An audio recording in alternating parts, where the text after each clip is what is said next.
Əziz şəhid anaları, şəhid ataları, mən də sizləri salamlayıram.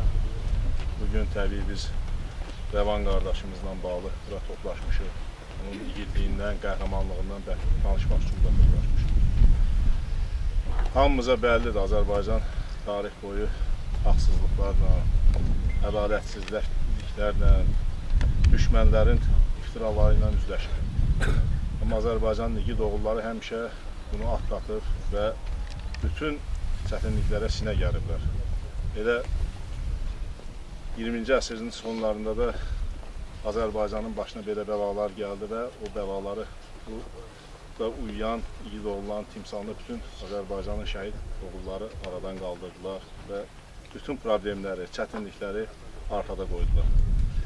Təbii, bunlar öz canları ilə, qanları ilə qəhrəmanlıq tarixi yazdılar, bir səlnamə yazdılar. Azərbaycanın işğal olunmuş torpaqlarını öz qanları ilə, igidlikləri ilə, qəhrəmanlıqları ilə, şərəfi ilə, şücaəti ilə geri qaytardılar. Bugün biz o torpaqlarda dalğalanan azad bayrağımızı gördük, hər bir yerində. Biz o bayrağın altında rahat dururuq, başımızı tik dururuq. Bax, bunların hamısı bu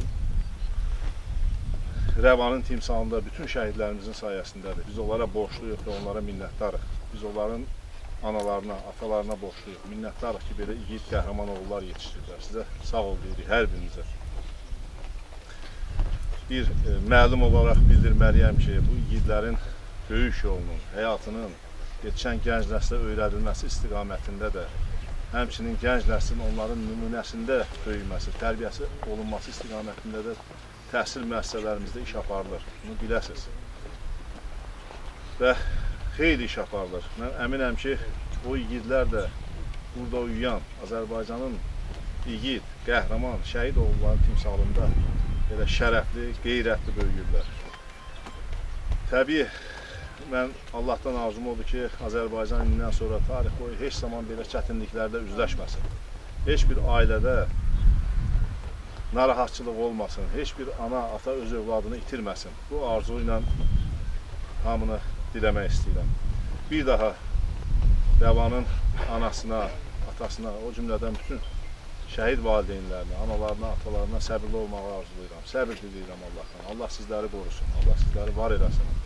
Çox sağ olun diqqətinizə görə, verdiyiniz sözü görə.